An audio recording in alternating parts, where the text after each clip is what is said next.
Newsbreak. Og karon sa detalye sa nagbagang mga balita sa One TV, Newsbreak Misamis Occidental. Asenso Osamis moduyog sa pag-obserbar sa National Indigenous Peoples Month 2025. Madasigong duyugan sa Asenso Osamis Administration ang kasaulugan sa National Indigenous Peoples Month nining bulan sa Oktubre. Gipadayag ni IP Cultural Affairs Committee Chair Dinky Suiso atol sa ulahing regular session sa Osamis sa City Council nga giduso na sa lamisa ni Mayor Sam Puentes ang proposal sa serye sa mga aktibidad alang sa approval sa HIPI Ehekutibo.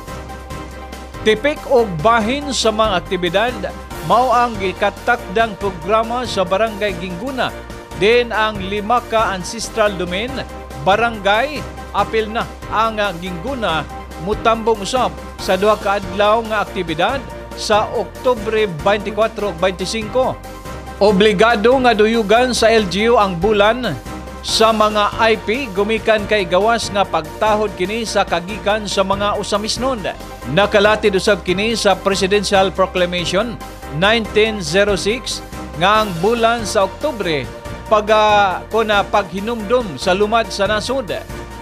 Duha usab ka regular session sa konseho ning syudad nga magsuot og subanin attire ang mga miyembro sa konseho sa Oktubre 21 og 28. Honorable Dinky Suiso, you are now recognized by the Chair. Thank you very much, Madam Chair. October is the National Indigenous Peoples Month. That is by virtue of the Presidential Proclamation 1906, declaring the month of October as the National Indigenous Peoples Month in recognition and protection of the rights of indigenous cultural communities. With that, Madam Chair, as part of our effort to recognize our Subanen culture as well as our tribe, we are requesting our fellow members of this august body to have our Subanen attire on the last 2 regular sessions that we have on October 21 and 28 to wear our Subanen attire in celebrating the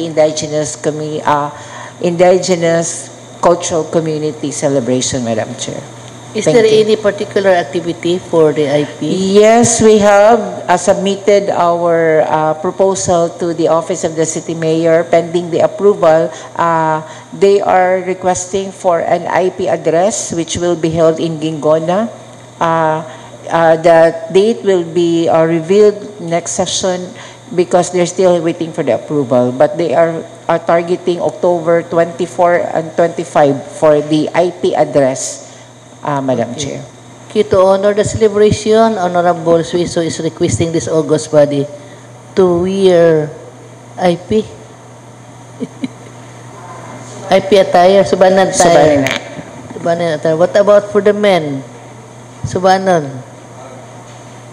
Okay. One TV.